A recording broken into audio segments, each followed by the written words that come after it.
Hello বন্ধুরা, সবাই কেমন আছেন? আশা করি সবাই আছেন। পূর্ণিমা কিচেনে সবাইকে স্বাগত জানাই। তো দেখুন, এই যে তরমুজের খোসা, সেটা আমি ছোটো ছোটো করে কেটে নিয়েছি এবং আলুও ছোটো ছোটো করে কেটে নিয়েছি। তো আজকে যেহেতু আমার গোপাল ঠাকুরের জন্মদিন, জন্ম অষ্টমী তিথিতে, তো আমি একটু নিরামিষ তরকারি করছি পরিবারেরও। তো সেটাও একটু শেয়ার করছি এবং আর কি করছি সেগুলো একটু একটু করে শেয়ার করার চেষ্টা করছি। তো তেলের উপর আমি দিয়েছি দুটো লঙ্কা, শুকনো লঙ্কা ভেঙে দিয়েছি, জিরা ফোড়ন দিয়েছি, তেজপাতা দিয়েছি। তারপরে আমি কেটে রাখা তরমুজ এবং আলু আমি দিয়ে দিলাম এবং পরিমাণ মতো আমি নুন দেবো, হলুদ দেবো।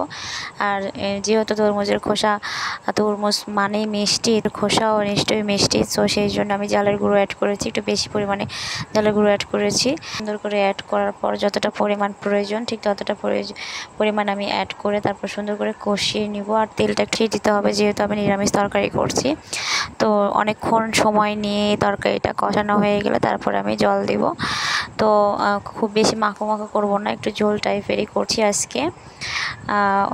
অন্য দিন আমি করেছিলাম, এর আগেও আমি করেছিলাম একটু মাখো মাখো রসা করেছিলাম, কিন্তু আজকে আমি একটু ঝোল টাইপের তৈরি করছি। তো দেখতে থাকুন। আর পূর্ণিমা কিচেনে যদি আপনাদের ভালো লাগে তাহলে একটা লাইক করে সাবস্ক্রাইব করে সেই বেল আইকনটি ক্লিক করে দিবেন, যাতে সবার আগে পূর্ণিমার ভিডিওটি আপনার পরিবারে পৌঁছে যায় বা আপনার কাছে পৌঁছে যায়। তো যারা এমন অনেকেই আছেন যে ভিডিও পুরোটা না দেখে আপনারা কমেন্ট করে ফেলেন, এটা কিন্তু ঠিক না। তো এতে কিন্তু আপনারও ক্ষতি, আপনার কিন্তু লাভ এমনটাও কিন্তু না, আপনারও কিন্তু ক্ষতি এতে। তো সম্পূর্ণ দেখার অনুরোধ রইল, সম্পূর্ণ দেখে তবে কমেন্ট করবেন যে আমার রান্না কেমন হয়েছে, বা ভুল ত্রুটি হলেও সেটাও বলে দিবেন, কোনো সমস্যা নেই, কারণ মানুষ ভুল করে। তো আমি কিন্তু সুন্দর করে কষিয়ে নিয়েছি সময় নিয়ে, কারণ আমরা যদি সময় নিয়ে না কষিয়ে নিই তাহলে কিন্তু তরকারি মোটে ভালো লাগবে না খেতে। তো আমি এবার পরিমাণ মতো জল দিব, একটু ঝোল ঝোল রাখবো, সেই জন্য আমি পরিমাণ মতো জল দিয়ে দেবো। আমার কষানো মোটামুটি প্রায় হয়ে গেছে। তো অনেকটা ঠান্ডাও লেগেছে, যার কারণে আমার ভয়েস এমন হয়তো লাগছে, মনে হতে পারে। তো ফাইনালি আমি নামিয়ে নিয়েছি। দেখুন, অনেকটা ঝোল ঝোল রেখেছি।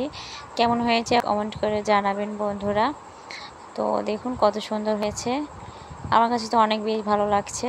তো আমি কিন্তু এটা পরিবেশন করব না, কারণ এটা অন্যরা পরিবেশন করবে। আজকে আমি যেহেতু উপোস, আমার গোপাল ঠাকুরের জন্মদিন, যতটা সময় ঈশ্বর আমাকে দিবে ঠিক ততটা সময় আমি উপোস থাকবো। সে সম্পূর্ণ ঈশ্বরের উপর নির্ভর করবে। তো দেখে থাকুন, দেখুন কেমন হয়েছে কমেন্ট করে জানাবেন।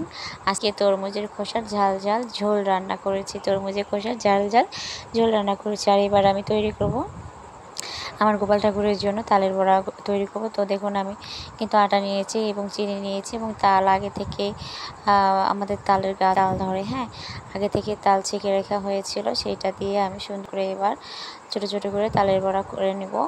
তালের বড়া করবো, লুচি করবো আমার গোপাল ঠাকুরের জন্য। তো খুব বেশি আয়োজন আমি করছি না, আর আমার গোপাল ঠাকুর বলেও নি অনেক বেশি আয়োজন করতে, কারণ মনের ভক্তি বড় ভক্তি। তো আমি যতটুকু আমি পারবো ঠিক ততটুকুই আমি চেষ্টা করছি। তো সেটাই আপনাদের সঙ্গে একটু একটু করে শেয়ার করার চেষ্টা করছি, যে আমি আজকে কি কি করছি বা কতটুকু পেরেছি, কতটুকু তো বা মিক্সড করা হয়ে গেছে। তো চিনির পরিবর্তে গুঁড়ো অ্যাড করা যায়, যে যেটা পারে সে সেটা অ্যাড করতেই পারে। তো আমি এবার ছোটো ছোটো করে ভেজে নিব আমার গোপাল ঠাকুরের জন্য বা আমার কৃষ্ণের জন্য।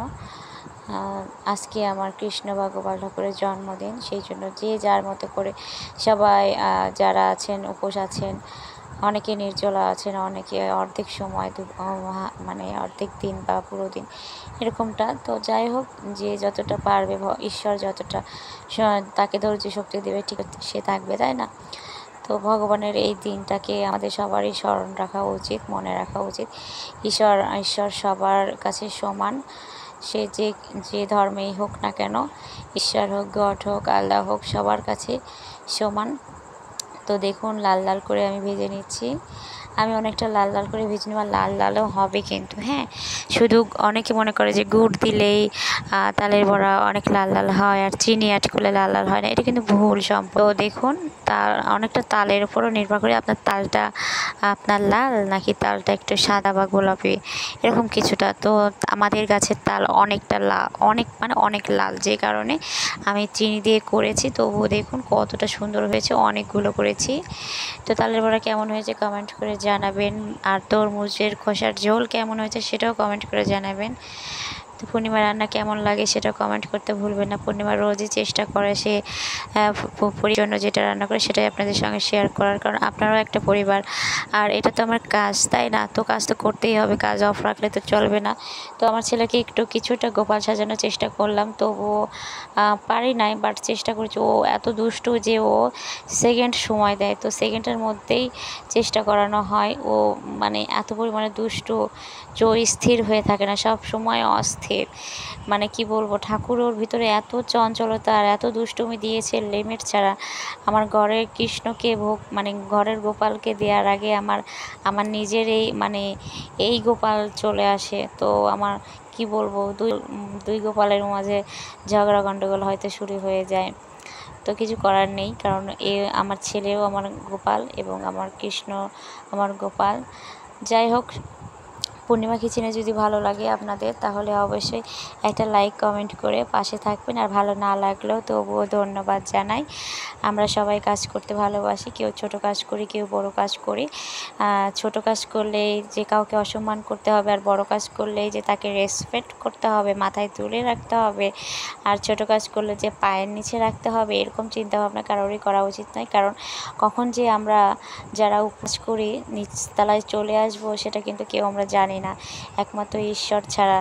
তো আপনি যদি কখনো অহংকার করেন যে আমি অনেক বড় সফলতা পেয়েছি, এটা সেটা, নিচু তলার মানুষকে কেন বা ছোট পরিবারকে বা ছোট ইউটিউবারকে কেন গুরুত্ব দিব, কেন সম্মান দেবো, এরকম চিন্তাভাবনা করলে ভাই আপনি কখন যে নিচতলায় চলে আসবেন আপনি নিজেও জানেন না। সো সবার কাজকেই আমাদের রেসপেক্ট করা উচিত। আর আমরা যদি রেসপেক্ট নাও করতে পারি, তবুও অসম্মান করার রাইট কারণ নেই।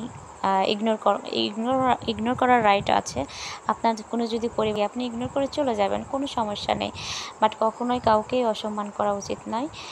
রেসপেক্ট না করেন কোনো সমস্যা নেই, ইগনোর তো করতেই পারেন, বাট অসম্মান কখনোই কাউকে করা উচিত নয়। সো যাই হোক, কাউকেই আমি জ্ঞান দিচ্ছি না। সবাই সুস্থ থাকবেন, ভালো থাকবেন, টাটা।